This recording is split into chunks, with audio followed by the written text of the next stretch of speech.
Hello retro fans!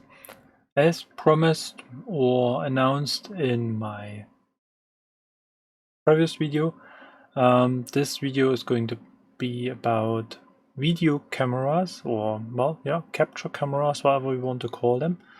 And I'm going to present you different, let's say, versions, different solutions, how to capture video into your stream, into your videos you want to show to a certain audience. And probably one of the most commonly used video setups is a so-called face cam, the one we can see here right now. And there are different solutions how to get your presence into your videos, and this is exactly what we are going to talk about today. And the reason, for talking about this topic is that I went through a certain learning with this. I started with very simple cameras, and then I just recognized that for certain purposes, for certain applications, they may work or may not work. And there are a couple of things to pay attention to, and this is probably, this is basically the main reason for this video. And before we just lose ourselves in some chit chat, let's go and start.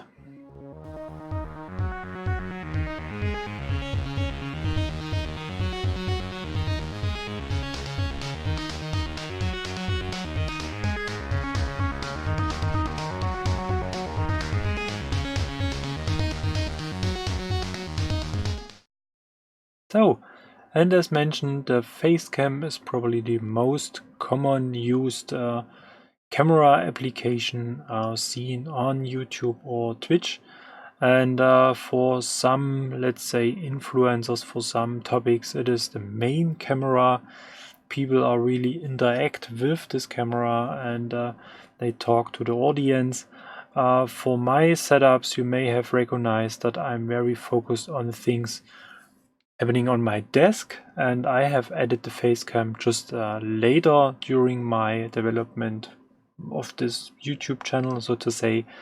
And I recognize that people are really like to see who's talking, and you may know this topic, talking hands. So this is one of the things you may recognize, videos just showing a desk and people doing something, but you have no face, no person behind this. And this was basically the reason why I have added this face cam to my videos as well. And you may wonder a little bit about this kind of odd or a little bit strange angle.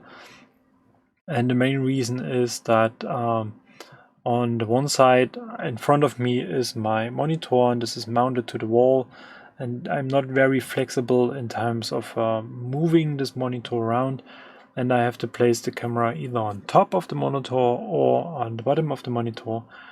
And therefore I have to, in this situation, to look up to the camera a little bit to talk to you.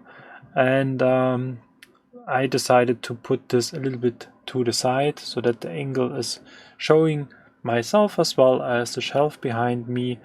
And one of the reasons is that just there is a window, and this sheds usually a lot of light into the scene, and it was a little bit hard to set up the brightness and the levels of the picture. And so I decided to turn the camera a little bit until I'm able to change the environment in a way that I can get a better picture. I'm not using a green screen or something like this, so I'm not just this kind of cutout person somewhere in the video picture. But this is really up to you. This is just down to your taste whether you want to use this or not. Basically, it is pretty simple to have a green screen behind you. It could be kind of a white sheet that you just put on some green lights, for example, or you have a special green screen, and then you use your video software, your video capture software, to make this kind of transparent, and then it is kind of disappearing. Anyway, Talking about the camera itself, what I'm using for capturing my face, for example, is a so-called surveillance camera, and let's just jump to this right now. And here's a very similar model you can see. So usually they come in a form factor like this. They may differ in size a little bit, but most of them look very alike. And they have usually kind of a standard camera mount. This makes it very flexible to add them to tripods or other camera mounts and put them into wherever position you want to have them. And they have attached this type of lenses, so call it C/CS lenses. I'm going to talk about this in a minute. And they usually come with different output options. And this camera, for example, is using HDMI as well as USB, but you can record an internal SD card here as well. And these cameras are powered mostly by 12-volt DC. And this is pretty comfortable because if you're using not just one camera, then you have the chance to power the cameras with the very same power supply, as long as it is powerful enough. And you have even the chance to power your additional lights, for example, and this may reduce flicker or other effects due to different phase of the AC voltage, and yeah, it reduces your amount of power supplies, obviously. So talking about HDMI USB, I'm using all of my cameras in HDMI mode because this offers the best resolution in terms of pixels. So we talk about 1920 x 1080 full HD resolution, and usually those cameras have a very good color subsampling. This is what I'm going to talk about in a couple of more minutes, not just in a few minutes. And this is what we're going to see, very important to pay attention to this. And the benefit of using the HDMI output is that you have the full resolution with a very good color information at full frame rates up to 60 frames per second. And the USB usually is reduced quite drastically. You have mostly a more compressed picture, which leads to some kind of quality losses. You have less frame rates, so it's usually 30 frames per second if you're going to use USB. And you may have a lot of troubles getting a stable USB connection accomplished with your PC and get this USB signal into your streaming or recording software. So my recommendation, or at least my usage, is basically the HDMI mode. This requires HDMI capture cards, well, basically. And this is a topic I'm going to talk about in the next episode, where you can learn that this is, well, not such a hard thing, but well, it has a couple of pitfalls there as well. So this type of camera is usually kind of cheap. You can get them usually somewhere between 60 to 120 euros here in Europe. You may get them even cheaper if you go for some China sources directly, but then you may have to pay attention to the power supply. You may have to get yourself a power supply that fits to your local network, so to say. And this is perhaps just something worth to mention. What I have talked about already is the so-called lens. So these cameras are very flexible in terms of lenses we are going to use. If you go and buy the camera, you get just this kind of cube, and usually there's no lens to this attached. And this is a very interesting, very flexible option. As you can see, I have quite a range of lenses here on my desk, and these lenses are either C or CS lenses. The difference is just how deep they reach into the camera. As you can see, this lens is a little bit deeper as perhaps this one. No, they are a little bit fixed like this one. So this is completely flat, and this has some kind of extension. And if you're going to use a lens like this, then you have to use a small adapter ring like this. Then you can attach the lens to this camera. And when you just take a look at eBay, for example, or other photo video sites, pages, sources, whatever you want to call this, you may recognize that there are really a lot of different CS/C mount lenses available. And one of the good things is that they usually are pretty cheap. So you can start, lenses starting at around, let's say 10-15 euros. And if you are looking for a good quality lens, then you may have to spend about 30 to 50 euros, which is still very cheap compared to standard photo, lenses you attach to your DSLR, for example. And I have a different type of lenses here on my desk. So basically these are all fixed range lenses, so you cannot zoom with them. So they are really have a certain angle of view, so to say. And what most of them have in common is that you can change the aperture of the lens. So this is basically the opening of the lens, like our iris of the eye, for example. And this is important to adapt the camera to your current lighting, so to say. And this is important as well to achieve a certain sharpness of your picture. So the more open this kind of iris is, the less depth you will achieve. So you have a very small range where your picture is sharp, and the more you close this aperture, the better the sharpness is going to be over a bigger range of your picture. And the next thing what this type of lens is utilizing or providing is the focus range. So you can go from close up to kind of unlimited. And this is very important if you have the camera and the lens very close to your action. Then it's really important that you have a very close range for the lens as well.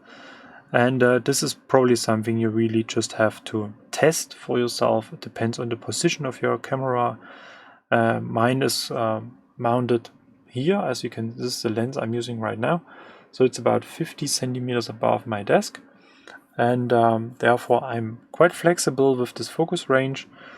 And if I have some, let's say, unboxing, for example, if I have bigger things on my desk, I still achieve a certain sharpness even if I raise the things a little bit above my desk, which is sometimes a little bit tricky if you are closer to your objects.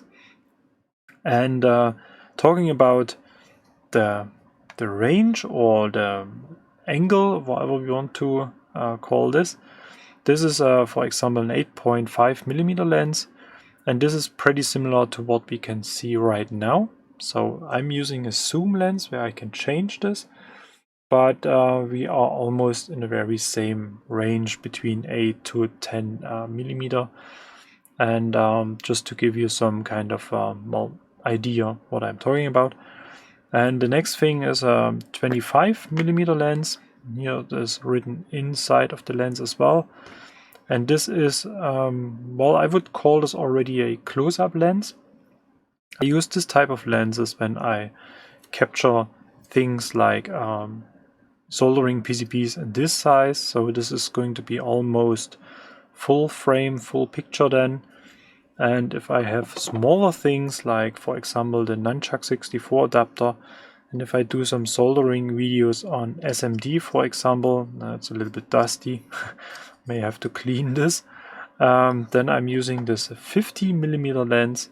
This is indeed very close up, then it is almost close to a kind of a microscope, but this lens has a very, very decent, very good quality. Was indeed a little bit more expensive. I think I paid about 50 to 60 euros for this lens, but it is really worth the money because the picture quality is really outstanding. And last but not least, these are so-called wide angle lenses. So this is one that is at 4 millimeters. This would be well, a much bigger area of my desk, for example. So that's the reason why I'm not using this lens so often, or well, I'm almost not using it at all, so to say. And this is basically kind of the same type at 6 millimeters, so this can be used for my desk, for example, as well. So this would be kind of okayish. But those lenses, they do not have a changeable aperture size, so there's a fixed iris, so to say, inside the lens. You just can adjust the distance of focus, for example. And as a very last example of those lenses, this is a so-called 12 megapixel 3.2 millimeter wide angle lens. This is the one that has been shipped with the IDA 4K camera. It's a so-called CS. Now it's written here. As you can see, it has a little bit, it reaches a little bit deeper into the camera. And the 12 megapixel is saying that this camera has a very high optical resolution. And basically this is what you have to look for if you want to use 4K cameras, for example.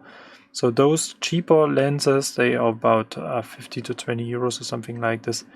They are not going to work with 4K cameras. You're not getting the full quality out of the system. And therefore you really have to pay attention that you get a fitting lens to your camera and your need and purpose. So much about lenses and CCTV cameras. Let's move on to the next part of those cameras I have used at the very beginning of my videos.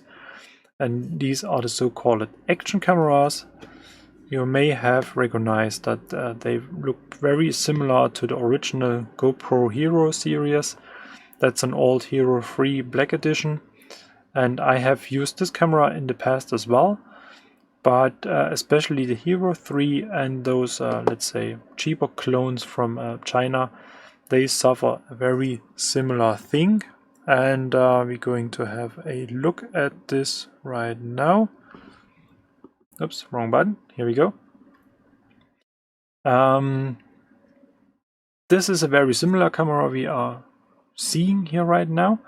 And as you can see, they have a pretty wide angle. Most of them are able to zoom by just reducing the area of the sensor they are using.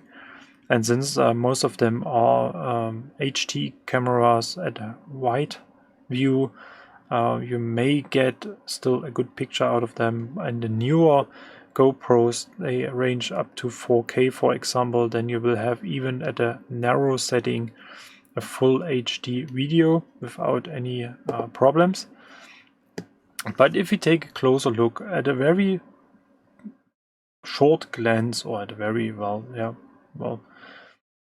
short moment, they look quite okayish. But if we just pay attention to the details, we can see that they are lacking some kind of resolution. So if you look at the words, for example, the labeling, or whatever you want to call this, you may recognize it is not sharp, but at a short glance, the whole picture looks quite okayish. And the main reason for this is the so-called color subsampling. So the camera output, I'm using the HDMI output of the camera, for example, is full HD. It's 1920 times 1080. But the color information is reduced, and this is called color subsampling.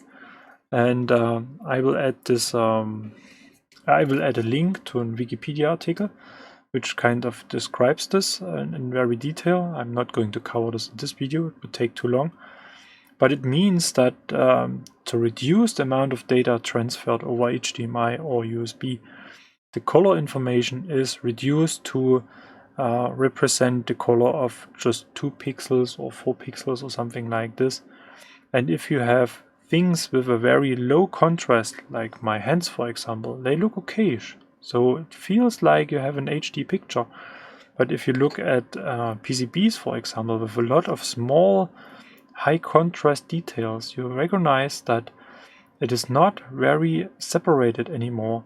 And if you look at the pins of this SMD thingy, as long as it moves and our brain knows that they are separate pins, it looks kind of good. But if you really have kind of a still image, then you recognize that we have some kind of flickering in between, and it is really hard to count the pins because it is really lacking the information.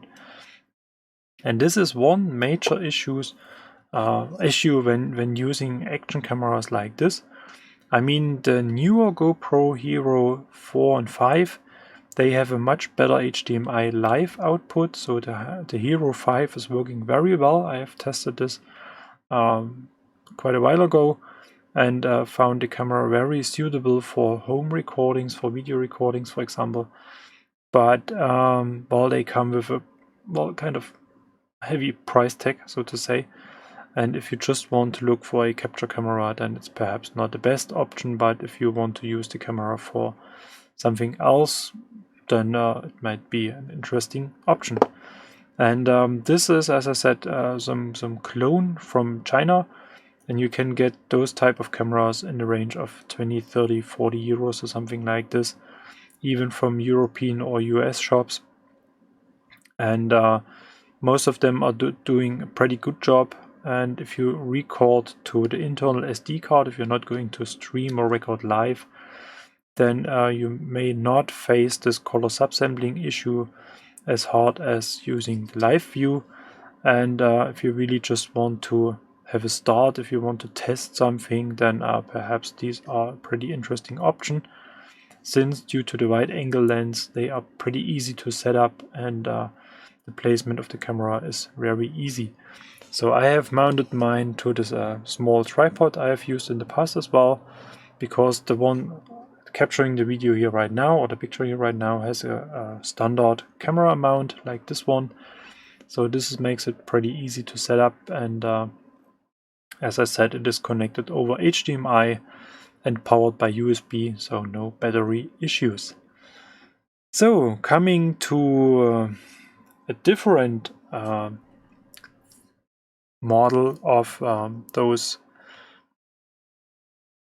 action cameras. Let's talk about the Garmin Verb a little bit. That's the older Garmin Verb action cameras. I'm using this mostly for mountain biking and stuff like this. But I have used this camera for capturing one of my or some of my music sessions as well. And one of the benefits of this type of cameras is that they usually have a very good low light ability. So especially when while making music, for example, you do not have this very bright light we have here right now on the desk, and you want to have some fancy color effects of your launch pad, something like this.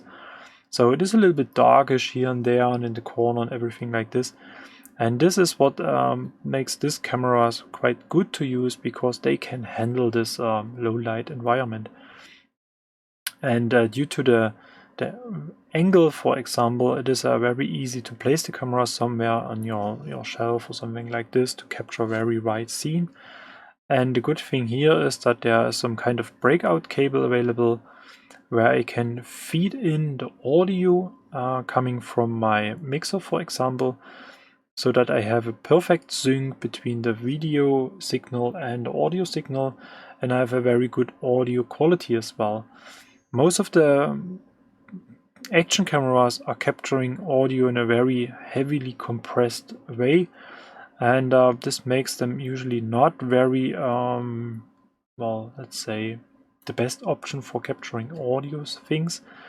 But there's a different type of camera you can use for this. I'm going to talk about this in a minute. But especially the Garmin Verb has the option of feeding in audio information for recording, so you do not have to rely on this internal microphone or something like this. and then you can create videos containing audio, music quite easily. So, talking about audio, there's a different type of compact cameras, and I call them usually camcorder. They are available in different formats and features.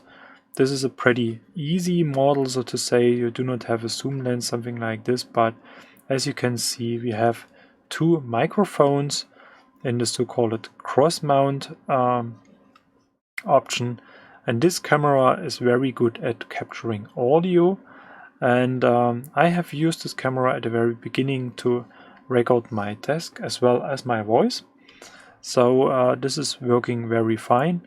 And if you have a setup where you want to play some music, or if you want to play your game sound / music over speakers, then you have the chance to record your voice as well as those audio effects from your environment directly. But if you really want to get, let's say, the most out of it, you are able to attach a microphone here as well, or a stereo audio source coming from your mixer, for example. This is what I have used as well to avoid, let's say, stereo separation, panning issues or something like this. And this camera has a live video output as well, HDMI output, so you can use this for direct recording. But this camera suffers from HDMI color subsampling as well. I have to mention this, unfortunately. And last but not least, you are able to record to an internal SD card or the Sony memory stick 2 card, and then you have the full color information as well as a very good audio. You can record uncompressed audio with this camera as well, and the 2.8mm lens makes it pretty easy to set up the camera close to objects as well, and that's a very interesting thing to use. And basically this is not very expensive. It has no zoom, what I have mentioned already. So if you look for a camcorder with some zoom and HDMI output and so on, then you may go up in the price already, and you may have additional other things to pay attention to. But as I said, it's a very compact camera, very comfortable to use. It has a built-in display where you can set up most of the functions. I'm not sure whether the battery is low, and yeah, here we can see we have an audio level, so you can set up the audio quality, the audio volume. You can set it to all, or you can adjust it by yourself. And yeah, this camera has a lot of different options to adjust to your needs. So basically, that's one thing about those compact cameras. And last but not least, there is one type of cameras, so-called webcams. So cameras used for web chats or web conferences, Skype and so on. And I found a very old one in my drawers, and this is basically an old Microsoft camera. I hope we are going to see something right now. No? Oh, unfortunately. Perhaps it has stopped working.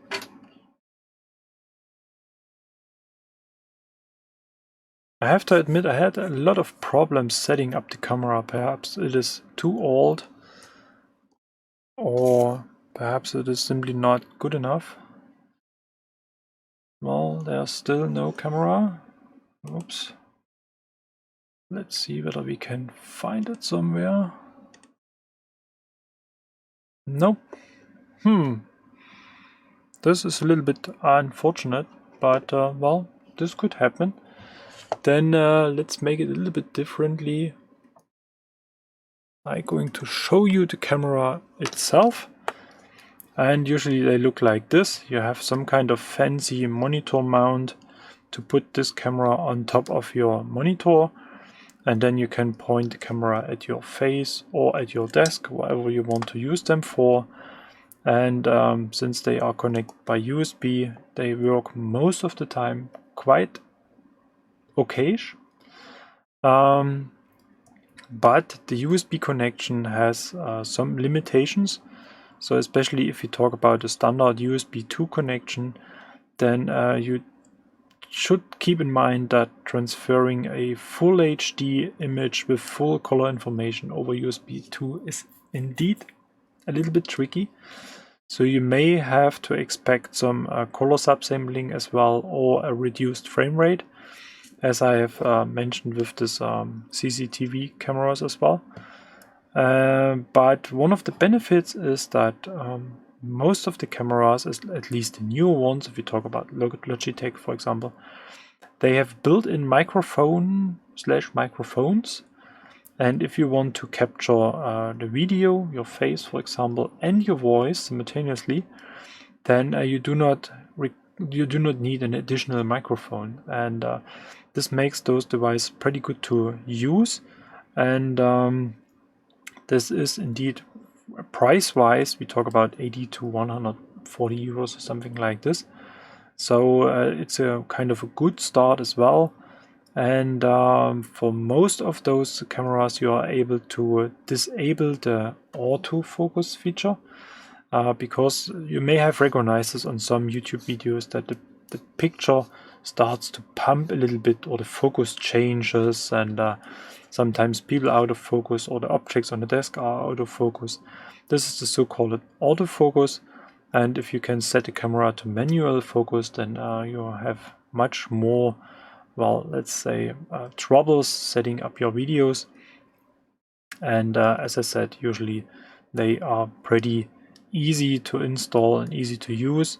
Most of them do not have a camera mount, so if you want to put them on a tripod, for example, or a different mount system, then you will have kind of a hard time, but kind of a zipper or some tape may do the trick as well to get the camera in place. And yeah, this is one of the options as well. Sorry that it isn't working. I've tested this before and it was fine, but well, not yet. Can give it another try, but it's still a black picture, unfortunately, which is indeed a little bit disappointing, so to say. Ah, here it is. Okay, I was able to convince this camera to work again, and well, as you can see, the picture quality is not really outstanding. We have some sync issues as well, so the picture is not in sync with my voice anymore due to this different input methods, so to say. And yeah, as I said, this is indeed a very old camera, so it's not really an HD camera. And we may have some focus issues here as well. We have some pumping in the picture. We have a lot of problems with the brightness, and well, yeah, but as I said, it's a very old camera, and therefore please do not compare this to more modern versions. But basically, well, it is a start as well, and for this type of camera you're not required to use any HDMI capture cards, and this is a price option as well. And if you really have, well, kind of a rough idea what you want to do, but you're not very specific on your thoughts, then this could be a way to start with this, and you can get them, well, kind of cheap at eBay, for example, or you just get rid of them on eBay if you are not want to use them any longer. So last but not least, so much about cameras and all that stuff I have used so far in the past, and what has worked and what hasn't worked so good. And in this video, it is the very first chance to win something, as mentioned in the previous video. I don't know which one I did the announcement. And you may guess already, it will be a camera. And obviously it's not going to be this USB webcam.